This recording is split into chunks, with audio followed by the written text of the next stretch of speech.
looking at footage taken last week in Southern California. No, not earthquake footage, it's video of a car. Mossy Toyota of San Diego sold to a consumer, telling him not to worry about the shake, the rattle, and the roll.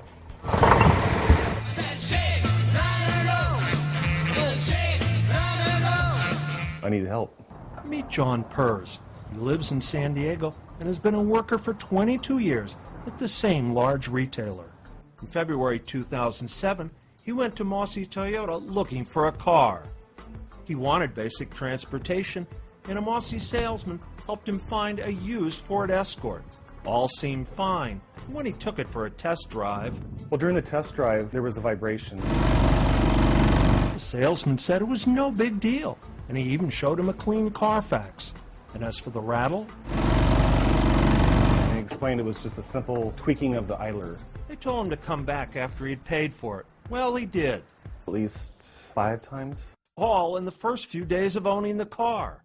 Then Mossy broke the news. These cars are prone to shaking. That's the way it is.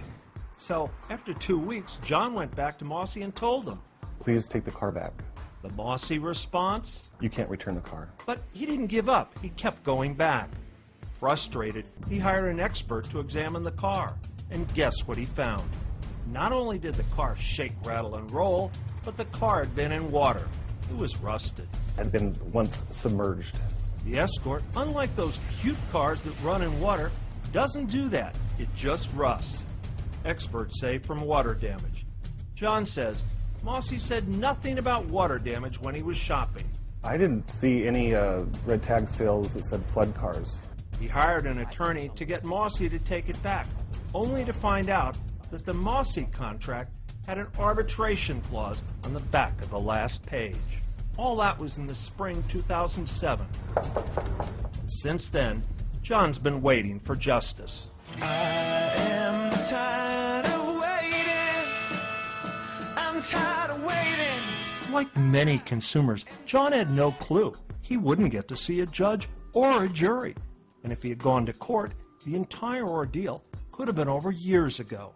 Instead, he's stuck in arbitration, a process where there's no oversight or accountability, and the arbitration is chosen by Mossy and paid for by Mossy. Some might say a kangaroo court. And the odds for consumers at arbitration? I think a snowball in hell has a really good shot compared to the consumer. So he got stuck with a car he says is unsafe to drive, but he still had to make payments on it every month. Plus, I can't sell this to anybody. now, almost 3 years later, he gets a hearing in front of an arbitrator with not such a great scorecard for consumers. But no matter what the odds, John isn't going away. I'm not one to roll over and play dead. I did nothing wrong, and someone has to answer for the injustice. Stay tuned. This saga's not over. Meanwhile, we hope you'll tell your friends so they don't end up with a car that looks spiffy and glossy, but is actually rusty and musty. Beware of wildly gyrating Fords. Watch out for dealers like Mossy.